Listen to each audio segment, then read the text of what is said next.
नमस्कार, मी भाग्यश्री तुम्हा सर्वांचं आपल्या चॅनलमध्ये मनापासून स्वागत करते आणि आज आपण अशी डिझाईन तयार करणार आहोत जी की खूप सोपी आहे.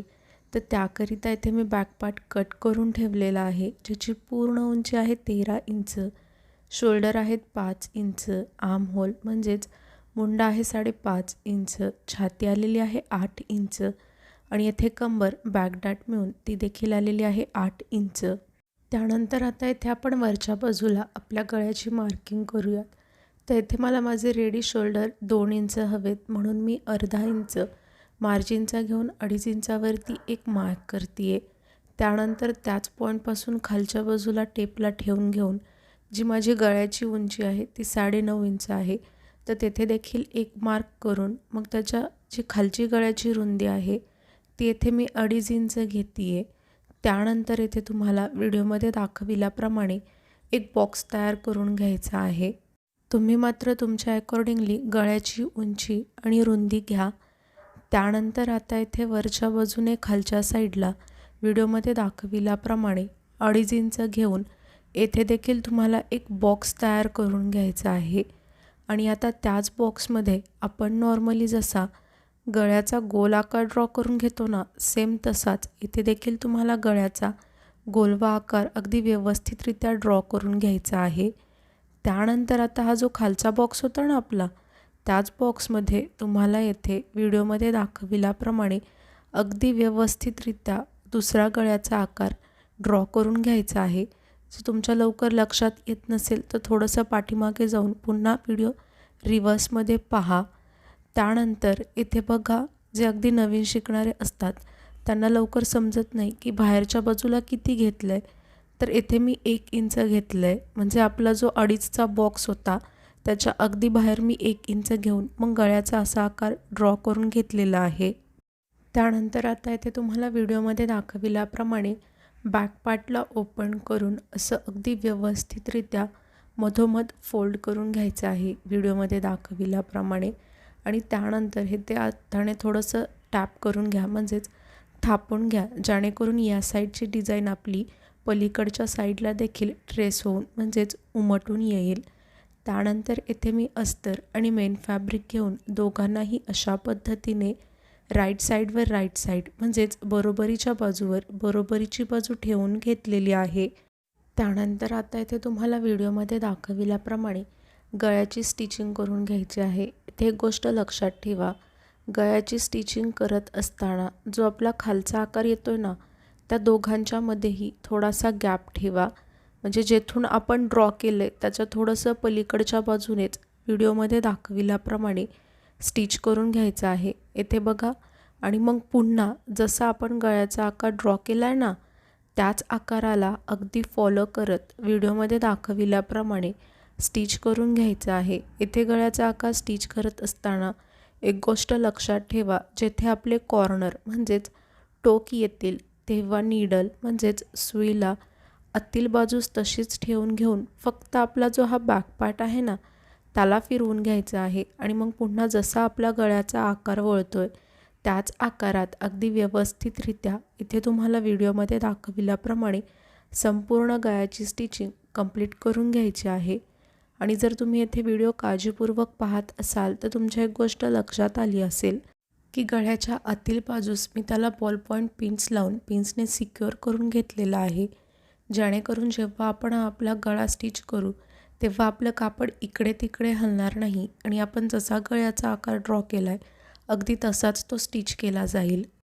इथे बघा, जेव्हा आपण गळ्याचा आकार ड्रॉ केला होता तेव्हा आपला तो जॉईंट झाला होता, ठीक आहे. त्यामुळे जेव्हा आपण स्टिच करणार होतो तेव्हा याच ठिकाणी मी तुम्हाला थोडासा गॅप ठेवून पलीकडच्या बाजूने स्टिच करा असं म्हणाले होते, जेणेकरून जेव्हा आपण इथे गळ्याचा आकार कट करू ना तेव्हा तो आपला आकार कट होणार नाही. त्यानंतर इथे तुम्हाला व्हिडिओमध्ये दाखविल्याप्रमाणे संपूर्ण गळ्याच्या आकाराच्या आतल्या बाजूला थोडंसं जास्तीचं कापड ठेवून संपूर्ण गळ्याची कटिंग अगदी व्हिडिओमध्ये दाखविल्याप्रमाणे कंप्लीट करून घ्यायची आहे.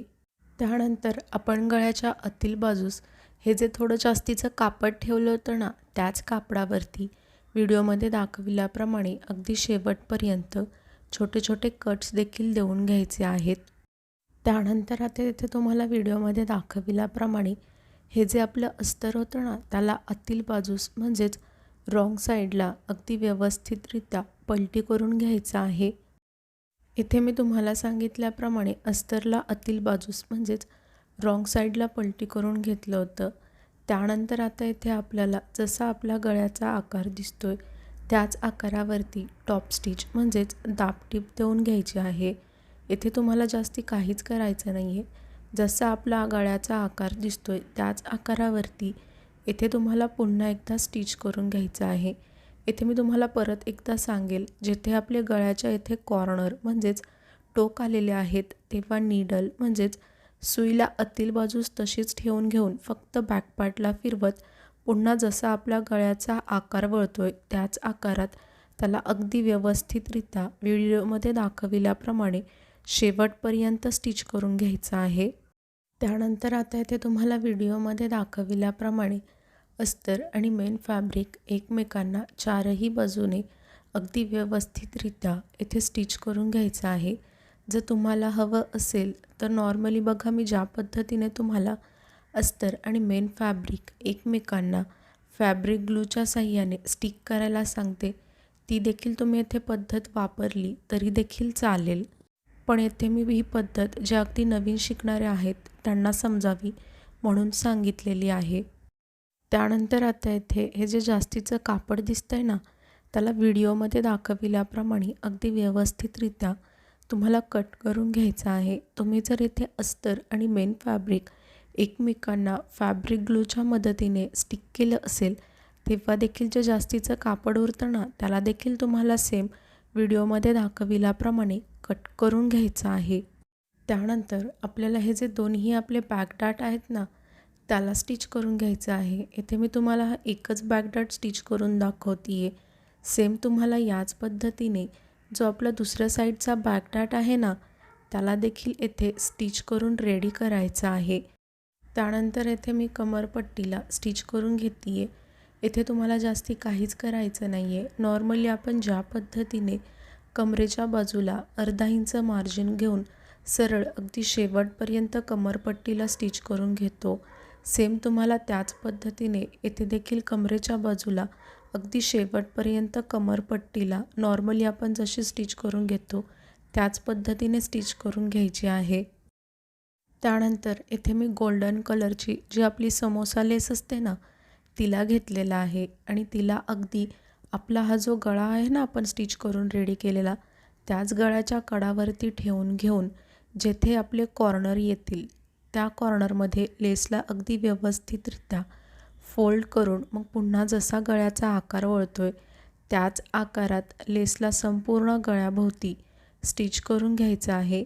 इथे बघा, मी तुम्हाला पुन्हा एकदा सांगेल, जेथे जेथे आपले कॉर्नर म्हणजेच टोक येतील तेव्हा लेसला फोल्ड करायचं आहे आणि मग पुन्हा जसा गळ्याचा आकार वळतोय त्याच आकारात संपूर्ण गळ्याच्या कडावरती या लेसला ठेवून घेऊन स्टिच करून घ्यायचं आहे. आपल्यापैकी खूप जण व्हिडिओज पाहतात परंतु चॅनेलला सबस्क्राईब करत नाहीत, तर प्लीज असं नका करत जाऊ.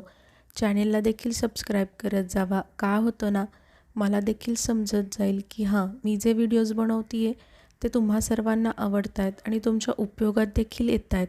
आणि जर अशीच सबस्क्रायबरची संख्या वाढत राहिली तर मला देखील एक नवीन उमेद मिळते आणि त्याच नव्या उमेदीत मला तुमच्यासाठी असेच नवनवीन व्हिडिओज बनवण्याची प्रेरणा देखील मिळत राहते. तर प्लीज चॅनलला सबस्क्राईब करून सपोर्ट करा.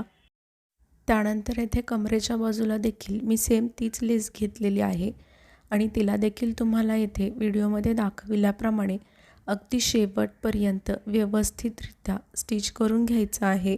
त्यानंतर येथे शेवटी हे जे आपले गळ्याचे दोन्हीही टोक आहेत ना, त्यांना एकमेकांवरती ठेवून घेऊन व्हिडिओमध्ये दाखविल्याप्रमाणे अगदी व्यवस्थितरित्या येथे स्टिच करून घ्यायचे. येथे तुम्हाला लॉक करायचे म्हणजेच 1-2 वेळा पुन्हा स्टिच करून घ्यायचे, जेणेकरून ते एकदम फिक्स बसेल आणि लवकर निघणार नाही. त्यानंतर येथे शेवटी मी पॅचला स्टिक करून म्हणजेच चिकटवून घेतले. तुमच्याकडे जर पॅच नसेल तर बटन देखील लावू शकता, पण काय होतं ना, नेहमीच बटन लावते मी, पण म्हटलं आज थोडं वेगळं करावं म्हणून मी पॅचला स्टिक करून घेतलेलं आहे.